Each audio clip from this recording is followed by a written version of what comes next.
آج کے بیان سے متعلق ایک اور اہم بات سمجھ لیں. میں نے بتایا تھا نا کہ کربلا کے واقعے سے ہر شخص اپنا مطلب نکالنے کی کوشش کرتا ہے. کچھ لوگوں نے اس کو صحابہ کے بغض نکالنے کی کوشش کی ہے اس پہ, جیسے میں نے بتایا اعتراض کرتے ہیں کہ باقی سارے صحابہ کہاں تھے. کچھ لوگوں نے اس پہ بھی خوارج کی تائید کے لیے بھی یہ واقعہ پیش کرتے ہیں کہ آج کے مولوی حکومت وقت کے خلاف کھڑے کیوں نہیں ہوتے.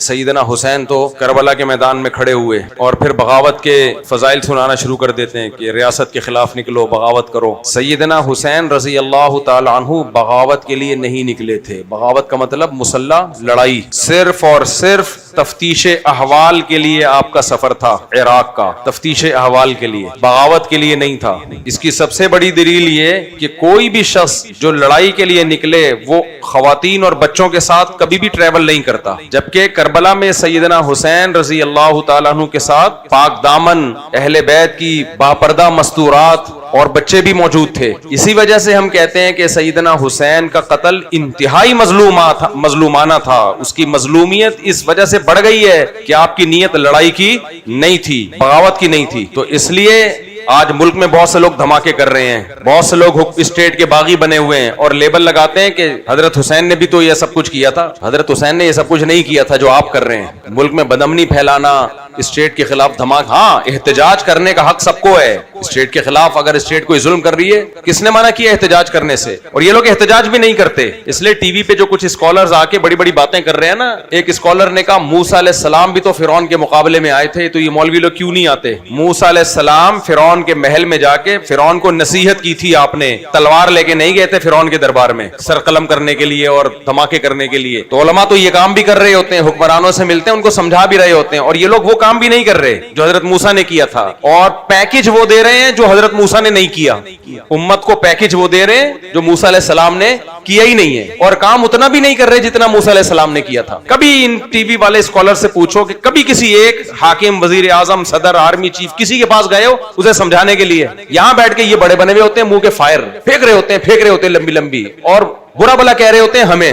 یہ کچھ نہیں کر رہے, یہ تم کیا کر رہے ہو؟ تم بھی تو منہ کے فائر کر رہے ہو ٹی وی میں بیٹھ کے. اس کو جہاد تھوڑی کہتے ہیں جو تم کر رہے ہو. آج کل میرے خلاف ایک پورا جو ہے نا گروپ سرگرم ہوا ہوا ہے, اور وہ گروپ میرے بیانات نکال کے, جس میں میں یہ کہہ رہا ہوں کہ حاکم ظالم ہو یا عادل ہو, ہر صورت میں آپ نے اس کی اطاعت کرنی ہے, آپ اس کے خلاف خروج نہیں کر سکتے. اس میں حدیثیں بھی پیش کر رہا ہوں, کسی کے پاس حدیث کا جواب نہیں ہے, بس بزدلی کے تانے کہ یہ بزدل ہو گئے ہیں. بھائی ہم بزدل نہیں ہو گئے, ہم اسٹیٹ کو بچانا چاہتے ہیں. حاکم کی اصلاح میں ایسا کام کرنا جس سے اسٹیٹ کے ٹکڑے ہو جائیں, بے گناہ لوگ قتل ہونا شروع ہو جائیں, یہ حرام ہے, ناجائز ہے. میں نے نہیں حرام قرار دیا, پیغمبر صلی اللہ علیہ وسلم نے اس عمل کو حرام قرار دیا ہے. تبھی صحابہ, تابعین, تبع تابعین نے حاکم ظالم ہو یا عادل ہو سب کو برداشت کیا ہے, سب کو برداشت کیا ہے. اور حاکم کی ڈیفینیشن کیا ہے؟ یہ کہتے ہیں یہ حاکم تھوڑی, ہم ان کو حاکم ہی نہیں مانتے جو آج کل حاکم چل رہے ہیں. آپ کے ماننے نہ ماننے سے حاکم متعین نہیں ہوتا. حاکم کی ڈیفینیشن یہ قوت نافذہ ہو, پاور ہو اس کے پاس, وہ اپنے آرڈر کو بذریعہ طاقت منوا سکتا ہو, از کالڈ حاکم. چاہے وہ میرا سلیکٹڈ ہو یا سلیکٹڈ نہ ہو, جائز طریقے سے آیا ہو یا ناجائز طریقے سے آیا ہو. اس پہ یقیناً بحث ہوگی کہ ناجائز طریقے سے آنا غلط ہے, نہیں آنے دیا جائے گا. آ گیا تو اب کیا ہوگا؟ اب اطاعت کی جائے گی. یہ میں نہیں کہہ رہا, یہ قرآن و سنت کہہ رہا ہے, حدیثیں کہہ رہی ہیں. آپ پڑھ لو جا کے حدیثیں. العقیدۃ الطحاویہ عقیدے کی کتاب ہے, امام طحاوی نے رحمہ اللہ نے لکھی ہے, پوری دنیا مانتی ہے اس کو, اہل سنت والجماعت کے عقائد ہیں, اور لکھی بھی آج سے 1200-1300 سال پہلے. اس وقت معاذ اللہ حکومتی غلام تھے. انہوں نے لکھا ہے کہ ہم ائمہ کے خلاف, جو بھی حاکم ہے اس کے خلاف خروج کو حرام سمجھتے ہیں, چاہے وہ عادل ہو چاہے وہ ظالم ہو. یہ اس کا پرسنل معاملہ ہے. حدیث میں آتا ہے وَإِن ضَرَبُوا ظَهْرَكَ, اگر حاکم تمہاری پشت پہ کوڑے مارے تو بھی اس کے خلاف خروج کی تمہیں اجازت نہیں. خروج کا مطلب کیا ہوتا ہے؟ مسلح, تلوار سے بغاوت, بموں سے بغاوت, یہ اجازت نہیں ہے تمہیں. اس کا مطلب یہ لوگ یہ لیتے ہیں مفتی صاحب ہمیں بزدل بنا رہے ہیں. آپ بھی منہ کے فائر سے ہی بہادر بنا رہے ہو, خالی بزدل تو آپ بنا رہے ہو. ہم نے کب کہا کہ اس کے خلاف احتجاج نہیں کر سکتے, اپنی استطاعت کے بغیر اس کو سیدھا کرنے کی کوشش نہیں کر سکتے؟ یہ ہم نے کب کہا؟ ہم کہہ رہے ہیں تلوار مت اٹھاؤ اسٹیٹ, کیونکہ حاکم اچھے برے آتے جاتے رہتے ہیں. لیکن جب آپ حکومت کے خلاف بموں سے, تلواروں سے, کلاشن کوفوں سے خروج کرو گے, نتیجہ یہ نہیں ہوگا کہ اچھا حاکم آ جائے گا, نتیجہ نکلے گا آپ کی اسٹیٹ ٹکڑوں میں تقسیم اور بین الاقوامی طاقتیں اس کو ترنے والا بنا لیں گی. یہ آپ کے قبضے میں نہیں آئے گا. یہ ایسا پھل ہے درخت پہ چڑھ کے جس کو آپ توڑ تو رہے ہو لیکن نیچے بالٹی کسی اور نے رکھی ہوئی ہے. یہ ٹوٹ کے آپ کی جھولی میں نہیں, یہ کس کی جھولی میں گرے گا؟ یہ غیروں کی جھولی میں گرے گا. یہ تو یہ پیغمبر صلی اللہ علیہ وسلم کی حدیث ہے. چاہے سعودی عرب کی حکومت ہو, بادشاہت ہے, اس کے خلاف تلوار اٹھانا ہم جائز نہیں سمجھتے. اور یہ جو ہمیں درباری سرکاری کہہ رہے ہیں نا, کہتے ہیں ناجائز حکومتوں کو سپورٹ کرتے ہیں. تم کیا کر رہے ہو؟ تم بھی تو ٹی وی میں بیٹھ کے منہ کے سے فائر کر کے یونیورسٹیوں کے طلبہ کا دماغ خراب کر رہے ہو, ملک سے نفرت پیدا کر رہے ہو. اس کے علاوہ تم کر کیا رہے ہو؟ تم کون سا خروج کر رہے ہو؟ نہیں آئی سمجھ بات. یہ خروج ہے ٹی وی میں بیٹھ کے بیان دینا, سوائے اس کے کہ ینگسٹر کا ذہن خراب کرنا, ملک سے محبت کے بجائے نفرت پیدا کرنا. اس کے علاوہ کچھ بھی حاصل نہیں ہے اس بحث کا. تو جو اسلامی ملک رہ گئے ہیں, خدا کے لیے ایک خلیفہ پہ جمع کرنے کے لیے اس لیبل سے ان کو تباہ مت کرو. جتنے خلیفے ہیں مارکیٹ میں اتنے رہنے دو. جتنے بچے ہوئے ہیں نا کنٹری, ان کو بچاؤ. ایک صاحب نے میرے خلاف بیان ریکارڈ کروایا. میں نے کہا حدیث میں آتا ہے, صحیح حدیث ہے مسلم کی, کہ جب مسلمانوں کا کوئی حاکم بن جائے تو اس کے خلاف جو بھی کھڑا ہو قتل کر دو اس کو, کائن من کان, جیسا مرضی ہو. کیا مطلب؟ پہلے والا برا اور نیا جو کھڑا ہو رہا ہے نا وہ نیکی کیوں نہ ہو, تو اس نئے کو کیا کر دو؟ قتل کر دو. کیونکہ ایک پر جب آ گئے ہیں, یہاں کھڑے ہونے سے مراد الیکشن میں کھڑے ہونا مراد نہیں ہے, تلوار لے کے جو اس کے خلاف بغاوت پہ آ رہا ہے تو باغی کو کیا کر دو؟ قتل کر دو. یہ میرے الفاظ نہیں ہیں, سید الانبیاء کے الفاظ ہیں. وہاں اس نے کہا کہ یہ حدیث ایک خلیفہ کے بارے میں, پوری دنیا میں جب مسلمانوں کا ایک خلیفہ بن جائے تو اس خلیفے کے خلاف جو کھڑا ہوگا اس کو قتل کر دو. ابھی ایک خلیفہ ہے کہاں؟ مسلمانوں میں پوری 1400 سالہ تاریخ میں بنو امیہ کے بعد کبھی بھی ایک خلیفے پہ مسلمان جمع ہوئے ہی نہیں ہے. بنو اندلس کی خلافت الگ تھی اور بنو عباس کی خلافت الگ تھی. 1000 سال سے زیادہ تو ایسے ہی چلے ہیں.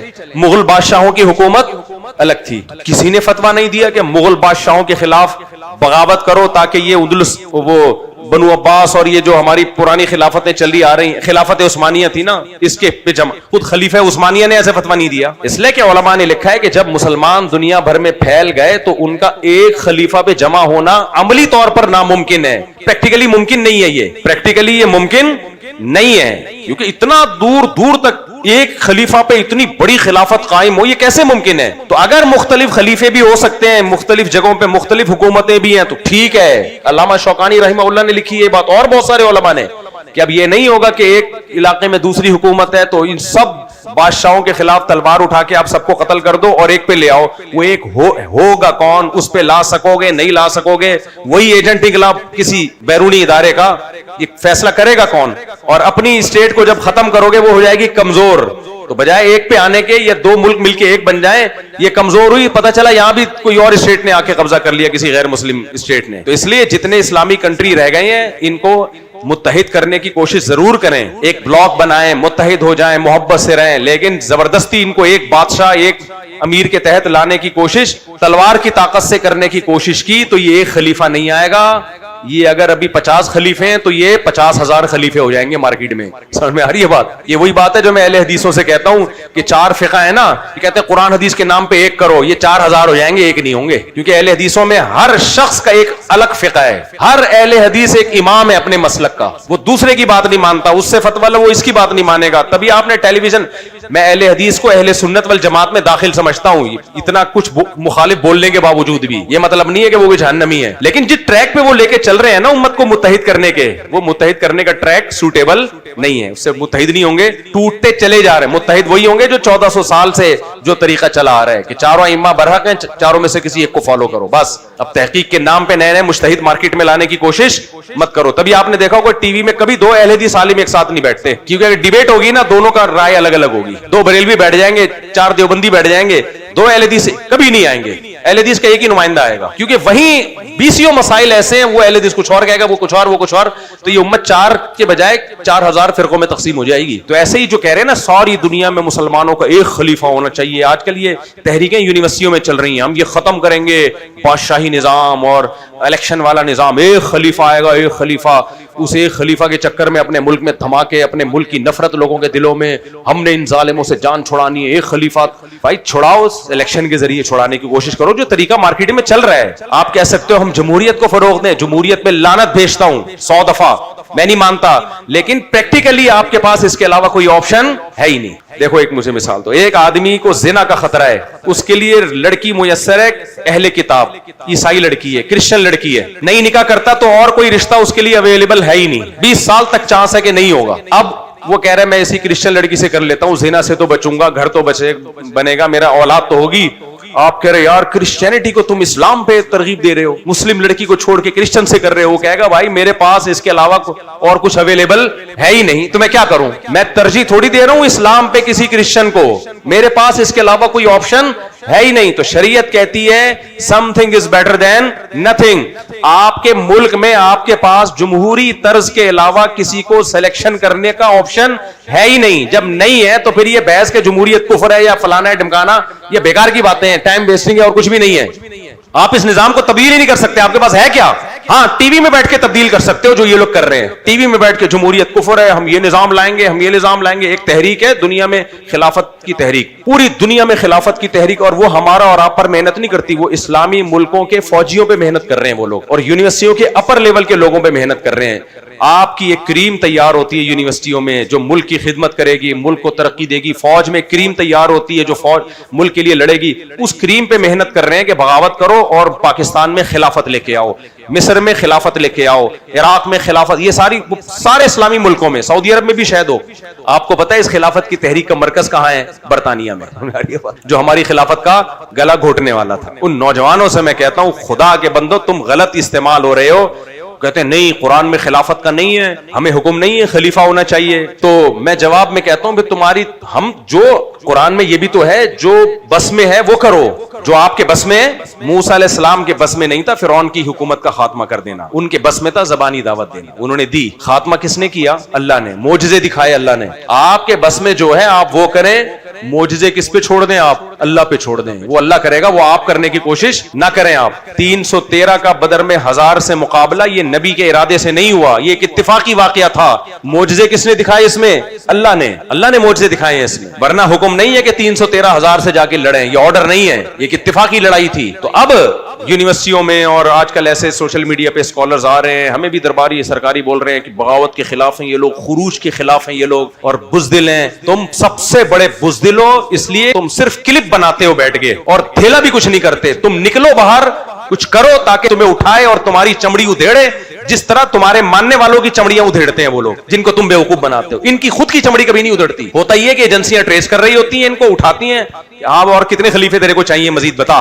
ان کے سافٹ ویئر اپڈیٹ نہیں ہوتے. اپڈیٹ کس کے سافٹ ویئر ہوتے ہیں؟ جو نیچے. ان کے کیوں نہیں ہوتے؟ ایجنسیاں دیکھ رہی ہوتی ہیں کہ اس ٹائپ کے جتنے لوگ ہیں نا پہلے جمع ہونے دو سارے, ایک ہی دفعہ میں سب کو کھڈے لائن لگائیں گے. تو یہ نوجوانوں کی, یونیورسٹی کے لڑکوں کی زندگیاں تباہ کر رہے ہیں, برباد کر رہے ہیں خلافت کے نام پہ. سمجھ میں آ رہی ہے بات کہ نہیں آ رہی؟ ہمارا ملک ہے پاکستان, حکمران اچھے آئے برے آئے, سب سے پہلے ہم نے اپنے ملک کی حفاظت کرنی. ہم بے غیرت لوگ نہیں ہیں, ہم غیرت مند ہیں, اپنے ملک سے محبت کرنے والے لوگ ہیں. جیسا غربت ہو, مہنگائی ہو, گٹر کے ڈھکن ہے, نہیں ہے, ملک سب سے پہلے. اور یہ ملک اسلامی ملک ہے. پھر وہی مضمون لوٹا دوں میں, لوگ کہتے ہیں اسلامی کہاں سے آ گیا, میں اور آپ مسلمان کہاں سے آ گئے؟ ہمارے سارے کام مسلمانوں والے ہیں کیا؟ پھر بھی مسلم ہے یا نہیں ہے؟ کیوں؟ ہم نے کلمہ پڑھ کے التزام کیا ہے, اللہ سے وعدہ کیا ہے اللہ کوئی کام تیری مرضی کے خلاف نہیں کریں گے, یہ وعدہ کیا ہے. پھر اگر کر رہے ہیں تو گنہگار ہیں, مسلم ہیں گنہگار ہیں. پاکستان نے بھی کلمہ پڑھ کے التزام کیا ہے کہ اس ملک میں اسلام کے خلاف کوئی قانون نہیں بنے گا. بن رہا ہے تو گنہگار ہو رہا ہے مسلم. امریکہ میں 100% اسلامی قانون بن جائے پھر بھی وہ مسلم اسٹیٹ نہیں ہے, اس لیے کہ اس نے یہ التزام ہی نہیں کیا کہ ہم اسلام پر عمل کریں گے. اتفاق سے 100 قانون پر ایک غیر مسلم 5 نمازیں پڑھے, تہجد پڑھے, رمضان کے روزے رکھے, مسلم نہیں بن جاتا, کیونکہ التزام تھوڑی کیا ہے, اپنے اوپر لاگو تھوڑی کیا اس نے. اسلامی حکومت ہونے یا نہ ہونے کا تعلق اس سے نہیں ہے کہ پریکٹیکلی اسلام نافذ ہے یا نہیں. اسلامی حکومت کا تعلق اس سے ہے کہ آئین کیا کہتا ہے, اس کا قانون کیا ہے, لا کیا ہے. آئین پاکستان کا یہ ہے کہ قرآن و سنت کے اگینسٹ کوئی قانون نہیں بنے گا. اس بیس پہ پاکستان اسلامی کنٹری ہے. نہیں آئی سمجھ میں بات؟ تو اس لیے یہ سارے فضول قسم کے لوگ تمہیں پاکستان کے خلاف لے کے جا رہے ہیں, اس اور لیبل اسلام کا, قرآن و سنت کا, خلیفے کا لگا رہے ہیں. ان کے پاس کمبختوں کے پاس کوئی خلیفہ اویلیبل نہیں ہے جس کو یہ لا کے بٹھا دے ہمارا باپ بنا کے. یہ صرف لاشیں گرائیں گے, دھماکے کریں گے, اور جو ان کی بات نہیں مانے گا اس کو بھی قتل کریں گے. جیسے شیخ ادریس رحمت اللہ علیہ کو قتل کیا, انہوں نے پاکستان کی محبت میں بات کی, اڑا دیا ان کو. اس وقت خدا کی قسم بہادر وہ نہیں ہے جو ملک کے خلاف بول رہے ہیں, ایسے بہت ہیں. بہادر وہ ہے جو ملک کے فیور میں بول رہا ہے. سمجھ میں آ رہی ہے بات کہ نہیں آ رہی ہے؟ یہ ملک حکمرانوں کا یا فوج کا نہیں ہے, یہ میرا اور آپ کا ملک ہے. فوج میں اچھے بھی آئیں گے برے بھی آئیں گے, لیکن جہاں ملک کے دفاع کی بات ہوگی میں نے اور آپ نے فوج کا ساتھ دینا ہے. لڑائی میں الیکشن کی بات نہیں کر رہا, سسٹم کی بات نہیں کر رہا, جہاں لڑائی کی بات ہوگی ہم سب کس کے ساتھ ہیں بھائی؟ فوج کے ساتھ, جو بھی ہو, کیونکہ بچانا ہے وہ تو انر, تو میں اور آپ کیا بچائیں گے؟ ہمارے پاس کیا ہے لڑنے کے لیے؟ تو اس لیے جو منہ کے فائر آ رہے ہیں نا, ہر 4 دن کے بعد کوئی کلپ آیا ہوا ہوتا ہے. مفتی صاحب نے بولا ہے, حدیث میں آتا ہے حبشی غلام بھی مسلط ہو جائے تو بغاوت مت کرو, اس کی اطاعت کرو. یہ دیکھو مفتی صاحب ہمیں کیا سکھا رہے ہیں, ان کرپٹ حکمرانوں کی اطاعت, اور یہی تو درباری پن ہے. او بھائی یہ میں نہیں, یہ میں حدیث پیش کر رہا ہوں, اور میں یہ نہیں کہہ رہا خلاف شریعت باتوں میں حاکم کی اطاعت کی جائے گی. حاکم بولتا ہے نماز مت پڑھو, تو نہیں بھائی پڑھیں گے ہم نماز. حاکم بولتا ہے 18 سال سے کم عمر شادی الاؤ نہیں ہے, ہمارا باپ بھی کرے گا 18 سال. اب تو میں نے سوچا بچوں کو جلدی جلدی نمٹاؤں میں, جو 15 کی ہو گئے نمٹا دوں میں, جاؤ بھاڑ میں, ہم نہیں مانتے اس قانون کو. سمجھ میں آ رہی ہے بات؟ قانون بنایا کہ کم وقت تم نے بنایا کیوں 18 سال سے پہلے؟ جو اکھاڑنا ہے اکھاڑ لو, ہم تو کرے گا اپنے بچوں کی شادی, اور بھاڑ میں. تو حکومت نے تو کہا کہ دوسری شادی کی اجازت نہیں ہے, پہلی بیوی کی اجازت کے بغیر. ہم نے مانا, دوسری بھی کی ہم نے, دوسری کی اجازت کے بغیر تیسری بھی کی, تیسری کی اجازت کے بغیر چوتھی. نہ صرف یہ کہ اجازت نہیں بلکہ بھرپور طریقے سے سب نے روکا. ہم نے کہا روک کے دکھا دو. قانون یہ کہتا ہے کہ آپ نہیں کر سکتے, قانون کی ایسی کی تیسی. تو غیر شرعی قانون تھوڑی مانا جاتا ہے. جہاں انتظام مینجمنٹ سے جس چیز کا تعلق ہے تو آپ کو حکومت کے لا کو فالو کرنا پڑے گا, چاہے عمران خان ہو, چاہے شہباز شریف ہو, چاہے آرمی چیف ہو, چاہے کوئی بھی ہو. ہوتا تو ایک ہی ہے, وہ باقی میں نے مثال کے طور پہ باتیں کر لی ہیں. جو بھی حاکم ہوگا, ناجائز ہو یا جائز ہو, اسلام میں حاکم کی ڈیفینیشن یہ ہے جس کے پاس ملک چلانے کے لیے ڈنڈا ہو. ڈنڈا فی الحال ایک ہی کے پاس مجھے نظر آتا ہے, باقی 3 پیس سوٹ ٹائی میں آ رہے ہوتے ہیں, ٹش پش کر کے بیٹھ رہے ہوتے ہیں. پاور پریکٹیکلی جس کے پاس ہوگی آپ کا حاکم وہ ہوگا. ہاں یہ اعتراض ضرور اٹھاؤ کہ ناجائز طریقے سے آیا ہے, غلط طریقے, وہ کرو آپ بحث, اور آئندہ کسی کو ناجائز طریقے سے مت آنے دو. لیکن جب آ گیا تو کیا ہوگا؟ آ گیا تو کیا ہوگا؟ اسلام بھائی دین فطرت ہے, قیامت تک کی رہنمائی کر کے گیا ہے. اسلام کہتا ہے غلط طریقے سے مت آنے دو, آ گیا ہے اب اطاعت کرو. کیوں؟ خون خرابہ نہ ہو. بعض چھوٹی برائی کو بڑی برائیوں سے بچنے کے لیے برداشت کیا جاتا ہے. یہ عقیدے کی کتابوں میں مسئلہ ہے. ائمۃ الجور ہوں, ظالم حکمران ہوں یا عادل, ہم متحد رہیں گے اطاعت میں, اس کے خلاف تلوار نہیں اٹھائیں گے. اس کے ذاتی معاملے کو کس پہ چھوڑ دیں گے؟ اللہ پہ چھوڑ دیں گے, اللہ انتقام لے گا اس سے. ہاں کلمۃ حق عند السلطان الجائر, حدیث میں آتا ہے سب سے بڑا جہاد ہے ظالم بادشاہ کے سامنے حق بات کہنا. یہ والا جہاد ہم کرتے رہیں گے. اس کے سامنے کوئی غلط بات ہے اس کے منہ پہ بتائیں گے کہ یہ غلط ہے, تلوار نہیں اٹھائیں گے, اطاعت سے ہاتھ نہیں کھینچیں گے. یہ منع ہے, اطاعت کرنی ہے, لیکن غلطی ہے اس کے منہ پہ. یہ لوگ منہ پہ بتا بھی نہیں رہے کم وقت, ٹی وی میں بیٹھ کے ہیرو بنے ہوئے ہوتے ہیں, کلپ بنا رہے ہوتے ہیں بیٹھ بیٹھ کے. منہ پہ بول کے دیکھو پتہ چلے گا تمہیں, وہیں سے چماٹ آئے گا, پھر بولو دوبارہ, پھر پتہ چلے گا تمہارے اندر دم کتنا ہے. تو اس لیے میرے بھائی یہ جتنے خلیفے مارکیٹ میں آ رہے ہیں نا خلافت کے نام پہ کہ امت میں خلافت قائم کرنی ہے, یہ نہیں کریں گے خلافت سوائے خون خرابے کے. امت کا خمیازہ بکھرے گا, امت ٹوٹے گی. اور ان میں بہت سے مخلص ہیں, لیکن ان مخلص لوگوں کو نہیں پتا کہ ان کے پیچھے تانے بانے اسلام دشمن قوتوں کے ہاتھ میں ہے. اسلام دشمن کنٹریز جانتے ہیں کہ مسلمانوں کو کہاں کہاں سے توڑا جا سکتا ہے. ان کو پتا ہے کہ اتنے سارے ملک ہم نے خلافت عثمانیہ توڑ کے بنا دی ہیں, ابھی بھی ان کو یہ کھٹک رہے ہیں, کہہ رہے ہیں یہ اور زیادہ ٹوٹنے چاہیے. تو ٹوٹنے کا طریقہ یہ کہ جوڑنے کی بات پہ توڑو ان کو. ٹوٹنے کا طریقہ کیا ہے؟ جیسے بچہ فائنل ایگزام میں پیپر چھوڑ کے آتا ہے, سپلیمنٹری میں اچھے نمبر لے کر آؤں گا, لیبل بڑا اچھا لگایا نا, پورے سال کم وقت تو نے پڑھا نہیں ہے, اب سپلیمنٹری میں کیا تیر مارے گا تو. اس لیے یہ بیرونی طاقتیں چاہ رہی ہیں کہ تم ان مسلمان ملکوں کا ایک خلیفے پہ جمع کرنے کے لیے فی الحال ان کو توڑو. تو یہ لیبل لگے گا کہ خلافت پہ جمع ہو رہے ہیں, لیکن اس لیبل پہ جو رہی صحیح طاقت ہے اس کی بھی واٹ لگ جائے گی. اس لیے میرے بھائی سعودی عرب بھی ہمارا ہے, ہم نے اس کی بھی حفاظت کر. ایک صاحب کہنے لگے آپ سعودی عرب کی بادشاہت جو ناجائز بادشاہت ہے اس کو سپورٹ کر رہے ہو. میں نے کہا بادشاہت ہے جائز ہو یا ناجائز ہو, لیکن جب ایک چیز ہو گئی ہے تو اسلام کہتا ہے اس کو برداشت کیا جائے گا. بادشاہ میں کوئی خرابی ہو جا کے آپ آرام سے اس کے سامنے بیان کریں. ریاست کے خلاف چاہے سعودی عرب ہو یا کوئی بھی ریاست ہو, تلوار اٹھانے کی اجازت نہیں ہے آپ کو, قطعاً اجازت نہیں. اس سے ٹوٹ جائے, خون خرابہ ہوگا اور کچھ بھی نہیں ہوگا. تو اچھا کمال کی بات یہ ہے, وہ میں ٹاپک لمبا ہو جائے گا, بس اس کو میں ختم کر دوں.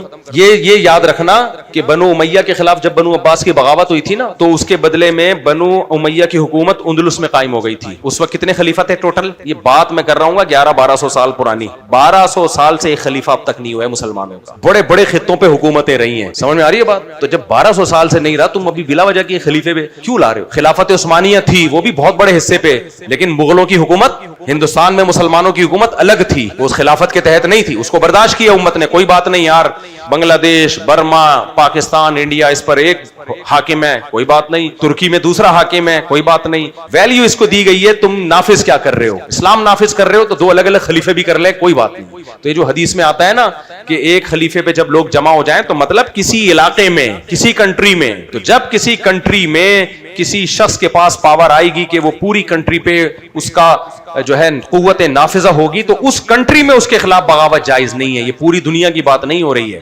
سمجھتے ہو گے نہیں سمجھتے؟ اس لیے پاکستان سے محبت کرو, یہ ہمارے مذہب کا حصہ ہے, اس ملک کو بچاؤ. اور پوری دنیا میں اس وقت اسلامی ملکوں میں سب سے زیادہ ویلیو اگر کسی کنٹری کی ہے, میں نہیں مانتا, آپ نہیں مانتے, اسرائیل مانتا ہے, امریکہ مانتا ہے کہ وہ پاکستان ہے. وہ کون سا ہے؟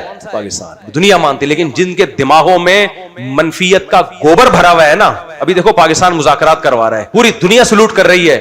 کل میں نے دیکھا ایکچولی یہ تو قطر کو سارا کریڈٹ جاتا ہے, پاکستان تو ایسے ہی کٹ پتلی بنا ہوا ہے. اور ادھر قطر کے وزیر کا بیان آ رہا ہے, پاکستان کو سلام ہے. جو قطر جو بات نہیں کر رہا کمبختوں, جو اس کو یعنی جو کارنامہ قطر نے نہیں دیا وہ تم قطر کے کھاتے میں ڈال رہے ہو, اور قطر کہہ رہا ہے پاکستان کر رہا ہے, تم کہہ رہے ہو کہ نہیں پاکستان نہیں کر رہا. یہ ملک سے نفرت ہے. یہ کیا ہے؟ یہ تمہیں کوئی ذاتی بغض ہو گیا ملک سے. جو غلط ہے اس کو غلط کہو, جو صحیح ہے اس پہ خوش ہو جاؤ. یار ہماری ویلیو ہے پوری دنیا میں, ہمارے ایٹمی پاور ہے بھائی, دنیا مانتی ہے پاکستان کو, آپ مانو نہ مانو. اور ہماری ایک بہت بڑی پاور ہماری آبادی ہے, اور دنیا مان رہی ہے کہ ابھی ہر جگہ انڈیا کی آبادی گرنا شروع ہو گئی ہے. آپ کی اطلاع میں کے لیے عرض ہے, انڈیا کی گورنمنٹ مختلف علاقوں میں, انڈیا کی گورنمنٹ نے اعلان کیا ہے ایک بچے پہ 30,000 روپے, ایک بچے پہ 40,000 روپے دیں گے جو بچہ پیدا کرے گا. بعض ریاستوں میں یہ قانون بن رہا ہے. کیوں؟ انڈیا کی آبادی کیا ہو رہی ہے؟ بولو, گر رہی ہے. آپ کو پتا ہے جب آبادی گرتی ہے کتنا بھیانک نتیجہ نکلتا ہے اس کا؟ آبادی گرنے کا مطلب بچے کم پیدا ہو رہے ہیں, اس کا مطلب بوڑھے زیادہ ہو رہے ہیں. یہ خود ایک اتنا خطرناک کام ہو رہا ہے نا, اس کا نتیجہ یہ نکل رہا ہے کہ یہ بچے جو جب آبادی گرے گی, بوڑھے زیادہ ہو جائیں گے, بچے کم ہو جائیں گے, اور پھر ملک پہ بوڑھوں کا بوجھ ہوگا, کمانے والے کم, کھانے والے اور بیمار اور کھانسنے والے زیادہ. ہمارے یہاں ایک بوڑھا کھانس رہا ہوتا ہے, پوتے نواسے بیٹے بیٹیاں مل کے اس کی کھانسی کے جراثیم کو ڈیوائڈ کر رہے ہوتے ہیں, آپس سب ڈیوائڈ کر رہے ہیں. کیا خیال ہے؟ ایک کے ذمے دادا کی کھانسی کا شربت ہے, ایک کے ذمے پیناڈول ہے, ایک کے ذمے ان کو ہاسپٹل لے کے جانا ہے. کیا خیال ہے؟ ایک کے ذمے پیناڈول کے پیسے, ایک کے ذمے حکیم. دادا لوگ ساری دوائیں کھا رہے ہوتے ہیں, ہومیوپیتھک بھی, حکیمی بھی, ایلوپیتھک بھی. میں نے دیکھا نانے دادے ان کے بکسے بھرے ہوئے ہوتے ہیں, ہر طرح کی دوائیاں اویلیبل ہوتی ہیں. حکیمی دوا ایک پوتا لے کر آ گیا, اور داماد نے ہومیوپیتھک دوا کا انتظام کر دیا انجیکشن لگوانے کا. ڈیوائڈ ہو جاتا ہے نا. ان کے یہاں کیا ڈیوائڈ ہوگا؟ ایک عدد دادا ہے, اس کا ایک پوتا اور ایک بمشکل نواسا. وہ بھی اس وقت پیدا ہوا جب دادا 90 سال کا ہو چکا تھا, کھانسنے کے علاوہ کوئی کام رہا ہی نہیں تھا. پروگرام تو بڑھ گیا میرے بھائی, بڑھ گیا پروگرام, بڑھ گیا. اب انڈیا پریشان ہو رہا ہے. بی بی سی کی رپورٹ ہے کہ انڈیا کی آبادی گرنا شروع ہو گئی ہے. اچھا نیچے انڈیا سے لکھا ہوا ہے ویل ڈن, بہترین, ہمیں نہیں اتنی آبادی چاہیے. بیٹا تو بڈھا ہو جا, پھر تجھے پتا چلے گا تجھے چاہیے کہ نہیں چاہیے, تجھے چاہیے کہ نہیں. جب بڈھا تو ہونے دے, تو بڑھاپے میں نہ پیسے کی انسان کسی کوئی ویلیو رہتی ہے. بڑھاپے میں صرف اس کو کمپنی چاہیے بچوں کی, وہ تمہارے پاس نہیں ہے.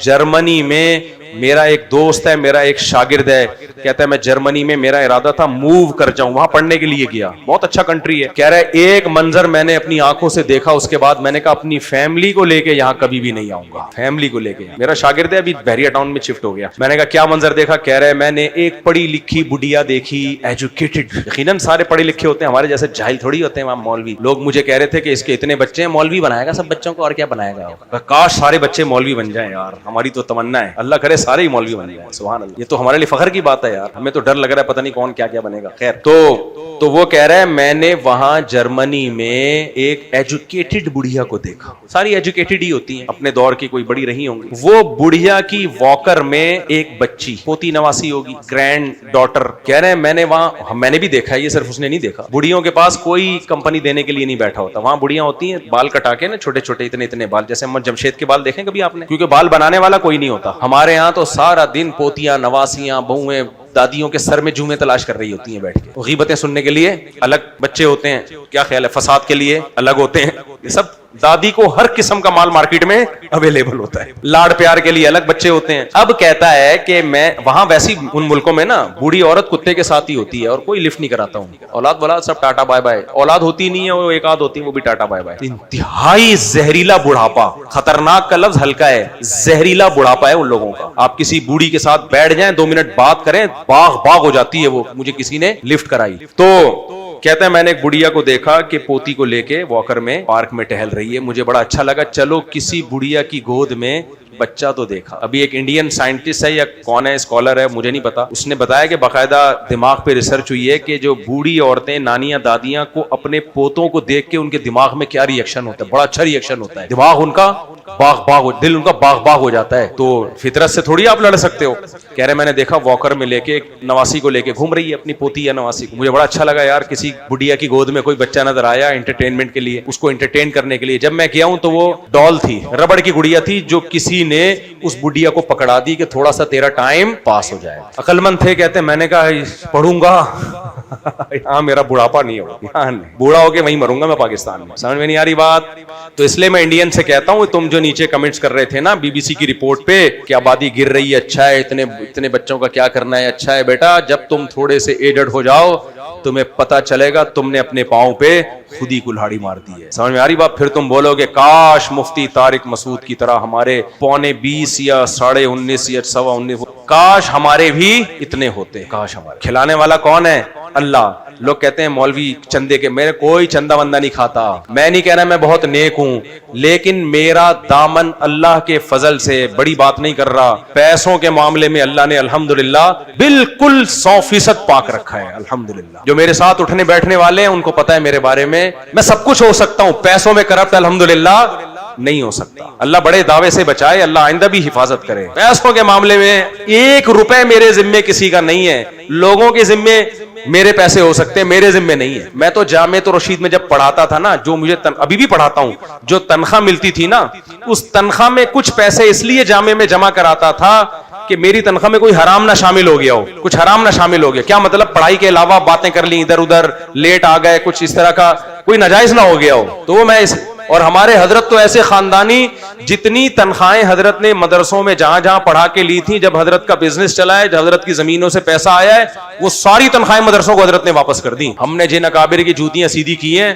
وہ پیسوں میں ایسے تھے. سمجھ میں آ رہی ہے بات کہ نہیں آ رہی ہے؟ تو اللہ نے بھائی بتا دیا ہے کہ اولاد کی زیادتی اور بیویاں زیادہ ہوں تو کون چھپڑ پھاڑ کے دیتا ہے؟ اللہ دیتا ہے. بولنے والے اسی وقت سے بولتے ہی رہ گئے, ابے تمہارے پاس ایسا ہی نہیں ہے, پیسے ہی نہیں ہے. تو اور میں اکیلا نہیں ہوں, جس کو بھی دیکھو بیوی بچے اللہ نے دیے, کھا ہی رہے ہیں, کہیں نہ کہیں سے ہوتا ہی ہے ان کا انتظام. تو اب بات یہ چل رہی تھی, کیا چل رہی تھی بات؟ تو انڈیا کی آبادی اب کیا ہونا شروع ہو گئی ہے, کچھ قوموں کی بڑھ رہی ہے, میں یہ نہیں کہہ رہا, لیکن کنٹری کی حیثیت سے آبادی کیا ہو رہی ہے؟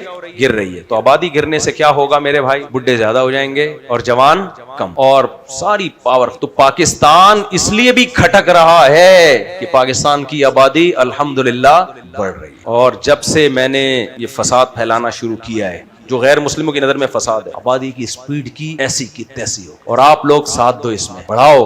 ہم مسلمان ہیں, کون کھلاتا ہے؟ اللہ. ہمارے چہروں پہ ہمیشہ خوشی رہتی ہے, کھانے کو مل گیا ٹھیک ہے, نہیں ہے کوئی بات نہیں, ہمارے پیغمبر کی سنت کھانا بھی ہے, بھوکا رہنا بھی ہے. کیا خیال ہے؟ ہم لوگ ان چیزوں کو اتنی ویلیو, ہماری نظر میں انسان کا پیدا ہونا یہ زیادہ ویلیویبل ہے, چاہے اس کا پیٹ بھرا ہوا ہو یا وہ بھوکا ہو. مرتا نہیں ہے انشاءاللہ, اللہ نے رزق کا وعدہ کیا, کوئی نہیں مرے گا, کبھی بھوکا رہ لے گا, کبھی پیٹ. اول تو ہم کبھی بھوکے رہتے نہیں, اللہ کا شکر ہے, زیادہ ہی کھا لیتے ہیں. بعض دفعہ رائزک پڑی ہوئی ہے میری جیب میں, کبھی کبھار کھانی پڑتی ہے, تو ابھی جیب میں نہیں ہے, گھر میں رکھی ہوئی ہے, تو کھلاتا ہی ہے اللہ. کبھی بھوکا رہ لیے تو کیا ہو گیا یار, یہ تو ان لوگ کے ایشو میں غیر مسلموں کے, کیونکہ یہ آئے دنیا میں عیاشی کرنے کے لیے. ہم کہتے ہیں بھائی انسان پیدا ہو, مسلمان پیدا ہو, یہ زیادہ اہم بات ہے کہ زندگی کی نعمت ملے. یہ کائنات بنی انسانوں کے لیے, جانوروں کی نسل کو کنٹرول کرنے کا ہمیں اجازت ہے کیونکہ ہمارے ماتحت ہیں.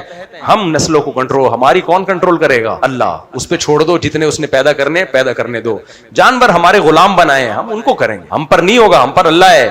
اللہ جب کہے گا کہ روکو تو روک دو, اللہ کہے گا نہیں تو پھر نہیں ہے. تو اللہ نے نہیں ایسا کچھ کہا کہ روکو, اللہ نے بلکہ ہمیں اس کے خلاف کہا. اللہ نے کہا وَقَدَّرَ فِيهَا أَقْوَاتَهَا, زمین کو جب میں نے بنایا تو میں نے زمین میں جتنے انسانوں نے آنا تھا ان کی ضرورتوں کی مینجمنٹ پہلے سے کر لی تھی. آپ مجھے بتاؤ, آپ نے 10 آدمیوں کو گھر میں بلانا ہو تو دعوت کھانا کتنوں کا پکاتے ہو؟ 15 کا. تو اللہ نے قیامت تک جتنے انسان پیدا کرنے ہیں نا, ان کی ضروری وسائل کا پہلے سے انتظام کر لیا ہے. تو جتنے پیدا کرنے ہیں نا اس سے 1.5 گنا زیادہ کا ہی کیا ہوا ہوگا اللہ نے. اس لیے یہ بے وقوفوں کی باتیں ہیں. وسائل کم پڑ رہے ہیں, کوئی نہ پانی دنیا میں کم ہو رہا ہے, نہ پیٹرول کم ہو رہا ہے. اگر پیٹرول کم ہو رہا ہے تو دوسری ٹیکنالوجی دریافت ہو رہی ہے, سولر پہ آ رہے ہیں لوگ. ایک ٹیکنالوجی ختم ہوتی ہے, اس سے زیادہ ایڈوانس ٹیکنالوجی اس کی کمی پوری کر دیتی ہے. ایسے لوگوں کے پاس پیسہ آنا شروع ہو گیا ہے, گاؤں دیہاتوں میں کروڑ پتی بن گئے ہیں. جب سے یوٹیوب آیا ہے صرف کھانے, انڈے بنانے, انڈے ابالنے کی ترکیبیں ڈالنا شروع کر دی انہوں نے. گنجے کے سر پہ بال کیسے آئے, تیل بنا کے ڈال دیا, چاہے بال آئے نہ آئے, اس کے بعد پیسے آ گئے.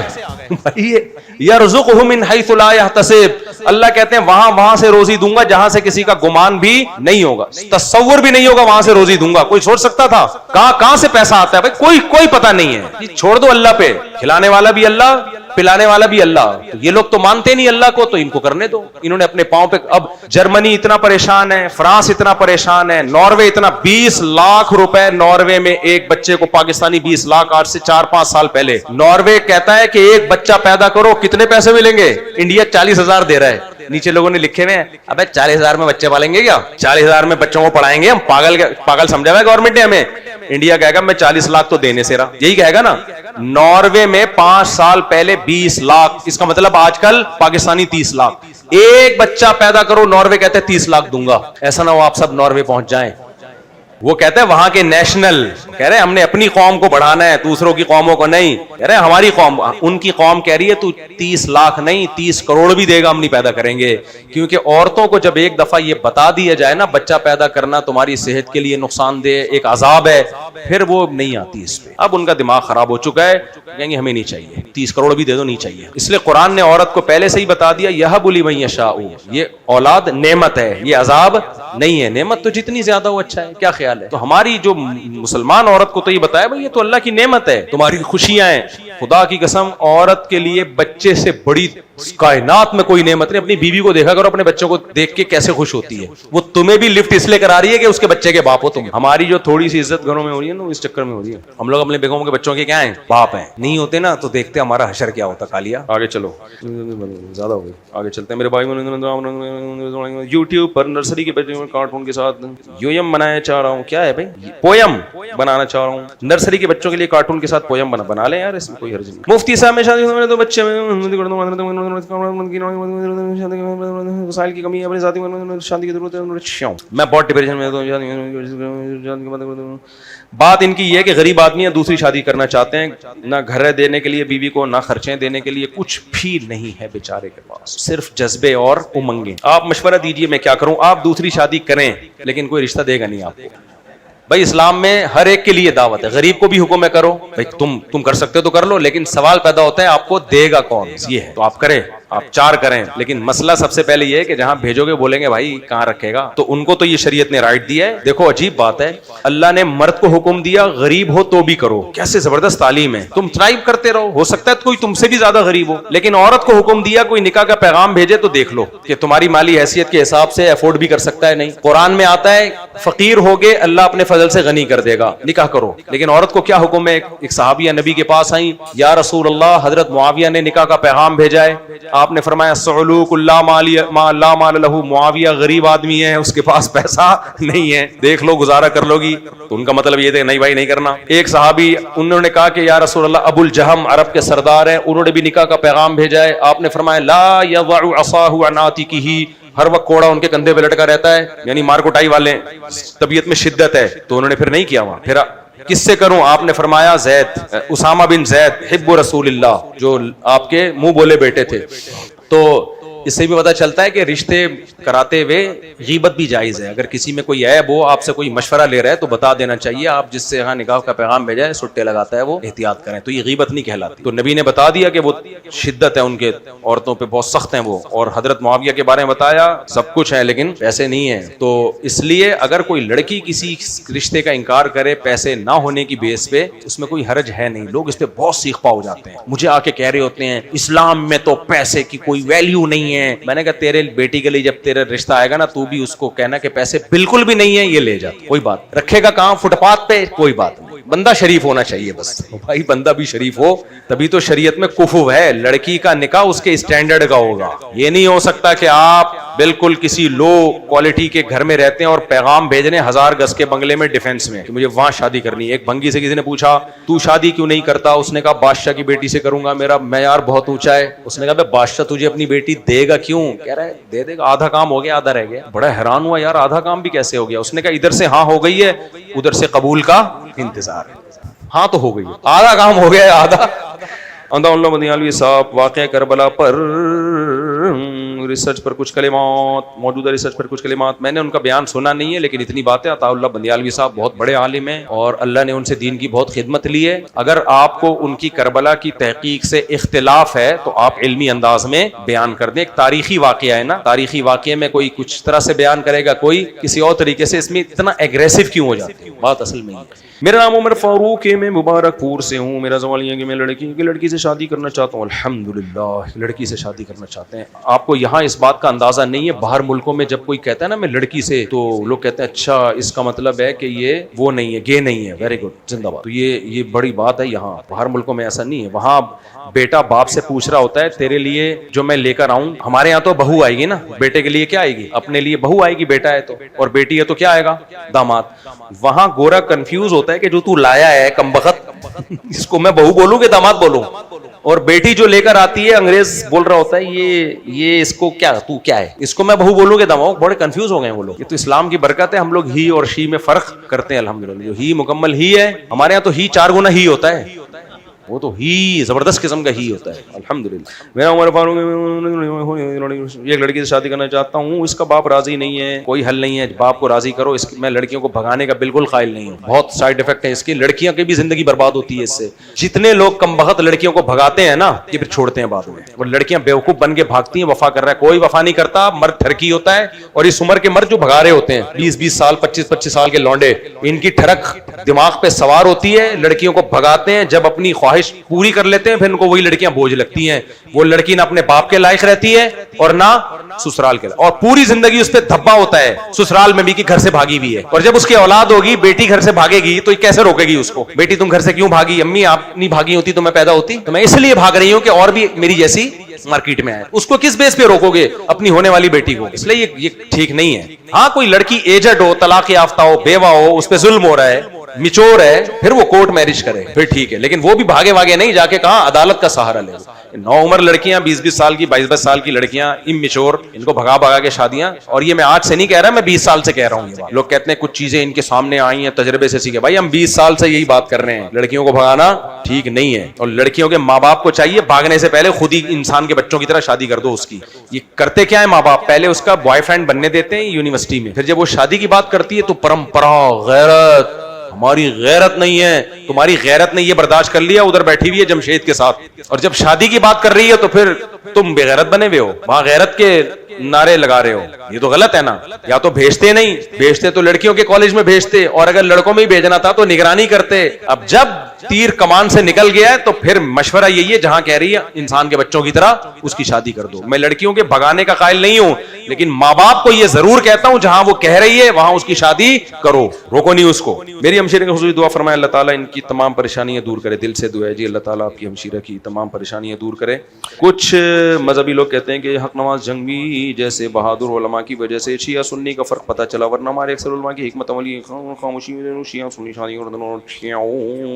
سب علماء ہمارے لیے قابل احترام ہے، کسی کی وجہ سے کسی کو برا بھلا نہیں کہو بھائی۔ آج کل یہ بڑا مسئلہ ہے کہ یہ عالم بہت اچھے ہیں، وہ والے بالکل بھی اچھے نہیں ہیں، بھائی یہ بول دو یہ بہت اچھے ہیں، ختم ہو گئی بات، دوسرے کچھ اور کام کر رہے ہیں۔ ہر عالم کی اپنا ایک دائرہ ہے جس میں وہ اپنی خدمات سر انجام دے رہے ہیں۔ سنا تھا کہ صحیح اہل حق عالم کی پہچان ہے کہ وقت کے بڑے علماء ان سے تعلق ہو تو ان کی وضاحت فرما دیں، کیونکہ آپ سے بہت سے علماء اعتراض کرتے ہیں۔ بڑے علماء میں کوئی بھی الحمدللہ مجھ پر اعتراض نہیں کرتا، کیونکہ میں اپنے آپ کو ان بڑے علماء کی خاک کے برابر بھی نہیں سمجھتا۔ کوئی بڑے عالم کو میں نے نہیں دیکھا میرے خلاف کوئی بات کی انہوں نے، ہاں میرے جیسے وہ تو کر رہے ہوتے ہیں، وہ تو مولانا لوگوں کا کام ہے آپس میں الحمدللہ لڑنا۔ اچھا وہ عبدالواحد قریشی صاحب کا ایک کلپ بڑا وائرل ہوا ہے، دو باتیں میں وضاحت کر دوں، میں تو وضاحت بھی نہیں کرنی تھی، یہ موضوع پھر بڑھ جاتا ہے۔ ایک تو میں نے جو کہا تھا نا کہ تل ابیب سے جادو ہو رہا ہے، کچھ زیادہ نہیں ہو گئی ہے؟ یہ میرا چلا تھا نا تل ابیب سے اور ایران سے، میں نے فوراً کیمرہ مین کو کہہ دیا تھا یہ کٹوا دو کلپ، کیونکہ یہ جائے گا تو پھر لوگ دو مولاناؤں کو لڑانے کی کوشش کریں گے۔ یہ ایڈیٹر کی غلطی ہے کہ اس نے نہیں کاٹا، اس کے بعد میں نے کلاس لی لیکن وہ پھر پھیل گیا، ورنہ میری عادت نہیں ہے کہ کسی کا نام لے کے میں ریکارڈ لگانے کی کوشش کروں چاہے اب کوئی بھی ہو۔ تو یہ جو وائرل ہوا ہے نا، میں نے بات کی تو تھی، مجھے لگا بھی عجیب کہ تل ابیب سے جادو ہوا ہے، لگا بھی عجیب، لیکن میں نے یہ ویڈیو ریکارڈنگ میں جانے نہیں دینا تھا، اس کو منع کیا تھا۔ اب اس کی غلطی ہے، وہ کہہ رہے مجھے تو نہیں پتا چلا، وہ چلا گیا، اب چلا گیا تو تیر کمان سے نکل گیا، وہ ریورس نہیں ہو سکتا۔ اس کے بعد ان کے وضاحتی بیانات آتے رہے، ایک بات۔ دوسری بات، میں جادو کا منکر نہیں ہوں، میرے پر یہ الزام لگانے سرے سے جادو کا منکر ہوں میں۔ جو جادو کو آج کل لوگوں نے اتنا بڑھا دیا ہے نا، اور یہ صرف مذہبی لوگوں میں ہے، سیکولر لبرل لوگوں پہ نہ جادو ہوتا ہے، نہ جن، نہ چڑیل، نہ بھوت، کچھ بھی نہیں ہے، سارے منجن یہی بکتے ہیں آ کے، جتنا ہے اتنا رکھو، اس سے زیادہ۔ ہمارے ہر مذہبی آدمی پر ہر کسی نے جادو کیا ہوا ہے، کسی نے یہ کیا ہوا ہے، کسی نے وہ۔ ابے بس کرو یار، کوئی اور کام کرو بھائی۔ یہ یوتھ کلب والے کتنا اچھا کام کر رہے ہیں، میں ان کی تعریفیں کرتا ہوں، ان کو پروموٹ بھی کرتا ہوں۔ اب یوتھ کلب کے ایک نوجوان ہیں، نام بھول گیا، انہوں نے اب لوگوں کو بتانے شروع کر دیے فلانا چاہ سے۔ میں نے پھر وہ یوتھ کلب والوں کو بھیجا، میں نے کہا یار اچھا بھلا دین کی خدمت کر رہے تھے، کس چکر میں پڑ گئے ہو تم؟ تو یہ چاہے وہ مذہبی عیسائی ہو، ہندو ہو، سکھ ہو، یہودی ہو، یہ کام مذہبی لوگوں، اس میں غلو مبالغہ کون کرتا ہے؟ مذہبی لوگ۔ تو میں چاہتا ہوں مذہبی لوگ اس عذاب سے نکلیں، گراؤنڈ ریئلٹی کو دیکھ کے فیصلے کیا کرو۔ پیغمبر پہ جادو کا اثر ہوا ہے، اس کی کئی بار میں وجہ بیان کر چکا ہوں، یہ میں نے بیان نہیں کی، علماء نے بیان کی ہے۔ تھوڑا سا اللہ نے ہونے دے دیا، معمولی سا، تاکہ لوگ آپ کو جادوگر نہ سمجھیں اور بشریت میں کامل سمجھیں۔ بس اتنی اندھی لگی ہوئی ہوتی ہے نا یہودی، جس پہ چاہے جادو ابو بکر پہ کیوں نہیں کیا، عمر پہ کیوں نہیں کیا، عثمان پہ کیوں نہیں کیا رضی اللہ عنہم، ایسے تو اندھی لگے، میرے پہ کیوں نہیں کر رہے؟ 20 سال سے بیٹھا ہوا ہوں میں۔ ایک عامل کا بھی بیان ہے، بولے اس پہ اس لیے جادو نہیں ہو رہا کہ یہ شیطانوں کے ساتھ ملا ہوا ہے۔ بولتے رہو، پھینکتے رہو، جس میں بھی کانفیڈنس ہوگا اس پہ ان چیزوں کا اثر نہیں ہوتا، چاہے مذہبی ہو، چاہے وہ لبرل ہو، سیکولر ہو، سیکولر پہ بھی نہیں ہوتا۔ یہ شیاطین جنات انہی پہ اپنا منجن بیچتے ہیں جو ہر وقت شیطان چڑیل جن بھوت کی باتیں کرتے رہتے ہیں، اور ہمارے مذہبی لوگ چونکہ کرتے ہیں تو ان پہ ہوتا بھی ہے۔ یہ منجن بکتا ہی، جنات اور شیاطین کا منجن کہاں بکتا ہے؟ مذہبی لوگوں میں بکتا ہے، یہ بہت زیادہ اس کو وہ کرتے ہیں، ورنہ اتنی اندھی نہیں لگی ہوئی۔ اللہ نے قرآن کہتا ہے وَأَنَّهُ كَانَ رِجَالٌ مِّنَ الْإِنسِ يَعُوذُونَ بِرِجَالٍ مِّنَ الْجِنِّ فَزَادُوهُمْ رَهَقًا۔ جنات نے کہا کہ انسان ہم سے ڈرتے تھے، ہماری سرکشی بڑھا دی۔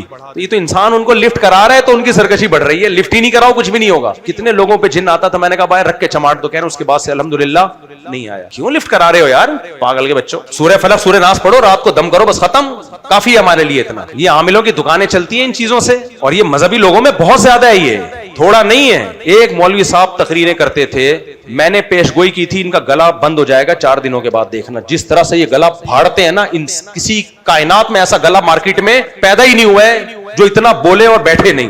وہی ہوا، پتا چلا ان کی آواز بیٹھ گئی، اب آواز ہی نہیں نکل رہی۔ فوراً مجھ پہ جادو کیا قادیانیوں نے، کیونکہ میری تقریریں حق پر مبنی ہوتی تھیں اور میں روافظ کے خلاف بولتا تھا، ان سب نے میں نے پیغام بھیجوایا، میں نے کہا جادو نہیں ہوا ہے، آپ گلا جب اتنا پھاڑو گے تو اگر نہیں گلا بیٹھ رہا تو کوئی جادو ہے، گلا بیٹھا ہے بھائی۔ وہ چلے گئے کسی عامل کے پاس علاج کرانے۔ عامل بڑے بغیرت تو ہوتے ہی ہیں، بغیرت کا لفظ، مجھے بغیرت کے لفظ کی توہین لگ رہی ہے، اتنا ہلکی گالی۔ عامل نے کہا کہ آپ علاج بھی جاری رکھیں لیکن آپ پر بڑا خطرناک جادو ہوا ہے، اور یہ پتہ نہیں قادیان سے ڈائریکٹ، میرا خیال ہے کسی قادیانی نے کیا، یا یہ ادھر سے، یہ جو قادیانیوں کا کون سا ربوا، یہاں سے ڈائریکٹ جادو۔ میں اس عامل سے ملا، میں نے کہا اس کی کھوپڑی کام ہی نہیں کر رہی ہے، تو باتیں پاگلوں والی کرتا ہے، یہ اس سے علاج تو ہمیشہ اس سے انسان کرواتے ہے جس کی کھوپڑی کیا ہو، ٹھیک ہو۔ ایک شادی کی کہیں تقریب میں مل گیا میں، اس نے بتایا یہ حضرت جی کا اس نے علاج کیا۔ کیا ہے. میں نے کہا اس کو تو خود علاج کی ضرورت ہے, اس کو دماغ ہی کام نہیں کر رہا, اوٹ پٹانگ قسم کی باتیں کر رہا ہے یہ پاگل کا بچہ, داڑھی ٹوپی رکھ کے بیوقوف بنا رہا لوگوں کو. اب ہاتھ نہیں اٹھا سکتے کسی پر, ورنہ چھپڑ میں ہوتا تو کوڑ دیتا اس کو پکڑ کے. میں کہ میرے اوپر کر کے دکھا, تو علاج کیا جی اس نے اور گلا کھل گیا. وہ بھائی میڈیسن سے گلا کھلا ہے, جب ورنہ میرے بھی گلے میں نا میری یہ آواز اوریجنل نہیں ہے. آپ میری 10 سال پرانی آواز سنیں اور اب کی سنیں, بہت فرق. میں نے گلا میں کیمرے سے چیک کروایا ہے, میرے گلے میں بھی سویلنگ ہے. جو آواز کے لنگس ہوتے ہیں اس میں کیا ہے, سویلنگ. مجھے کوئی اچھا خاندانی ENT چاہیے جو میرا گلا ٹھیک کر دے, لیکن وہ کہہ رہے ہیں جب بولو گے تو ہوگا نا. یہ جو بولتے ہیں ان کے ساتھ ایسا ہوتا ہے. اچھا مجھے وہ الرجی بھی ہے, نزلہ گلے میں گرتا ہے اس لیے بھی ہے. اب میں کہوں ایکچولی کیونکہ میں اتنا عاملوں کے خلاف بولتا ہوں نا, ان کم بختوں نے کچھ کیا ہے اس لیے میرا گلا خراب ہے, میں کھل کے گالیاں نہیں دے سکتا ان کو. تقدس تو فوراً جن چڑا انگریز کا گلا خراب ہوگا جائے گا ENT کے پاس, ENT اسپیشلسٹ کے پاس جائے گا, وہ کیمرے لگا کے چیک کرے گا, ٹریٹمنٹ کرے گا, غرارے کروائے گا, بولے گا کچھ دن گلے کو آرام دے, ٹھیک ہو جائے گا, نکل یہاں سے. ہمارے کسی مولوی کا گلا خراب ہونا, وہ یہ نہیں بولے گا کہ میں صبح شام گلا پھاڑ رہا ہوں, میں آئس کریمیں کھا رہا ہوں, اور میں ٹھنڈا پانی پی رہا ہوں, اور میں پکوڑے چٹنی میں بھگو کے املی کی چٹنی ہو, تو گلا تو پھر نہیں ہوگا تو کیا ہوگا. وہ کہے گا مجھ پہ کیا ہو رہا ہے, خطرناک قسم کے کیا ہو رہے ہیں, آسیب, چڑیلے, بھوتیں. تو یہ سب, یہ کسی ایک کی بات نہیں کر رہا, ہمارے سب لوگوں میں ہے یہ بیماری, سب لوگوں میں بیماری ہے. اور اس کا نتیجہ اتنا نکلتا ہے کہ عوام بھی, میاں بیوی کی لڑائی ہے, فلاں نے کچھ کیا ہوا ہے, اپنی غلطیوں کو ٹھیک کرنے کی کوشش نہیں کریں گے. ساس بہو کی لڑائی ہے, ساس یہ نہیں دیکھے گی کہ میری بد اخلاقی سے بہو ڈپریشن میں جا رہی ہے, وہ کسی عامل کے پاس لے جائے گی بہو کو. بہو یہ نہیں کہے گی کہ یہ ساس کو میں نے ٹینشن دی ہوئی ہے, نا, وہ کسی عامل, کس نے کیا ہے, فلاں نے کیا ہے, فلیتے پلیتے. یہ کیا گند ہے یار, خدا کے لیے سزا. اللہ کا شکر ہے ہمارے الحمدللہ 19 بچے ہیں, ایک کے گلے میں تعویذ دکھا دو. ایک بچہ سسرال جاتا تھا, وہ سسرال والے گلے میں تعویذ ڈال کے میں ایسے کھینچ کے نکال کے پھینکتا تھا. وہ کہتے تھے نہیں نظر لگے گی. بھائی نظر سے بچنا تو ضروری ہے, اس کے لیے ہمارے نبی نے دعائیں سکھائی ہیں, بس ہمارے لیے وہ کافی ہے. یہ فلیتے پلیتے الحمدللہ ہم نہیں کریں گے. تو اللہ کے شکر ہے آپ نظر نہ لگا دو, بس سب پھل پھول رہے ہیں. میرے سے اونچے قد ہو گئے میرے بچوں کے الحمدللہ. میں کہہ رہا ہوں تھوڑے سے تو نیچے ہو یار, تو بے ادبی ہے, گستاخی ہے, باپ سے بھی اوپر جا رہے ہو کھمبوں کی طرح. تو بدتمیزی کی انتہا ہے نا یار, یہ ہم نے پیدا کیا اور ہمارے باپ بن رہے ہو تم. خیر اللہ نظر بس سے بچائے. نظر برحق ہے, لگتی ہے, میں مانتا ہوں, لیکن بس اتنا کافی ہے انشاءاللہ ماشاءاللہ. اور جو نظر کی دعائیں ہیں وہ پڑھ لینی چاہیے. تو اب کیا ہے, ہم نے نہ کسی کے فلیتے ڈالے, نہ پلیتے ڈالے, نہ تعویذ, نہ گنڈے. اور میرے گھر سے تعویذ نکلتے بھی ہیں نا, کچھ لوگ رکھ کے چلے جاتے ہوں گے, کوئی لفٹ نہیں کراتا. میں یہ نہیں کہتا مجھ پہ جاپان سے کوئی اسپیشل, کیونکہ وہ تعویذ میں ایسے کیڑے مکوڑے ہوتے ہیں, وہ جاپانی ہی سمجھ سکتا ہے, یہ چائنیز والا اٹھا کے ہم نے کچرے میں پھینک دیا. میں کہا بھاڑ میں جائے ایسی کی تیسی. تو میں آپ لوگ کو بھی یہی بنانا چاہ رہا ہوں. سمجھ میں آ رہی ہے بات, میں جادو کا منکر نہیں ہوں, لیکن میں چاہتا ہوں آپ کا ایٹیٹیوڈ بھی کیسا ہونا چاہیے. اور وہ جو موسیٰ علیہ السلام کے خلاف جادو کیا تھا, وہ بھی اس لیے اللہ نے ہونے دے دیا تھا کہ ایک مقابلہ ہو نا, ایک مقابلہ ہو. ورنہ جادوگر اس سے پہلے موسیٰ علیہ السلام کا کیوں نہیں بگاڑ لیا انہوں نے کچھ. اتنے ہزاروں جادوگر تھے, وہ دیکھ رہے تھے کہ ہم موسیٰ کو نبی نہیں مانتے, کچھ کر لیتے, کچھ بھی نہیں کیا انہوں نے. ایک اللہ نے مقابلہ کروایا ہے. اور یخیل الیہ من سحرہم انہا تسعی, وہ بھی قرآن کہتا ہے لاٹھیاں پھینکی ہیں, سانپ بنی نہیں ہے. مسمرزم کیا ہے, ایسا لگ رہا تھا جیسے سانپ ہیں, لگ رہا تھا, حقیقت میں کچھ بھی نہیں تھا, ڈرامہ تھا, ڈرامہ لگ رہا تھا, جس کو جو موسیٰ علیہ السلام کو بھی لگنے لگا. اور جب موسیٰ نے لاٹھی پھینکی ہے تو قرآن یہ کہہ رہا ہے وہ سانپ بن گئی تھی, وہ لگ نہیں رہا تھا. یہ فرق ہے جادو میں اور معجزے میں. تبھی تو جادوگر فوراً سردے میں گر گئے, بھائی یہ تو لگ نہیں رہی ہے, تو حقیقت میں سانپ بن گئی ہے. یہ مسمرزم ہوتا ہے, ان کے کم بختوں کے وہ ہوتے ہیں, اٹھ پٹانگ حرکتیں کر رہے ہوتے ہیں. اس لیے جادوگر کو کبھی لفٹ نہیں کراؤ اور نہ ان چیزوں سے زیادہ ڈرو. تو بہرحال مفتی عبدالواحد قریشی کے خلاف میرا مقصد نہیں تھا کلپ بنانا, میں نے بات کی ہے, وہ کسی نے اٹھا کے کم بخت تو نہیں کہنا چاہیے, ہمارا ہی بھانجا ہے اپنا, وہ اس نے چلا دیا بغیر ایڈٹ کر کے. تو اب اگر میں نے کم بخت کہہ دیا نا, تو وہ تو اور بہت چیزیں بھی نہ چلانا شروع کر دینا, تو وہ اس نے چلا دیا. تو ایک کلیئرٹی تو یہ ضروری ہے. سمجھ میں آ گئی بات. تو اس طرح مولویوں کو آپس میں میڈیا پہ مت لڑاؤ. اللہ عمل کی توفیق عطا فرمائے.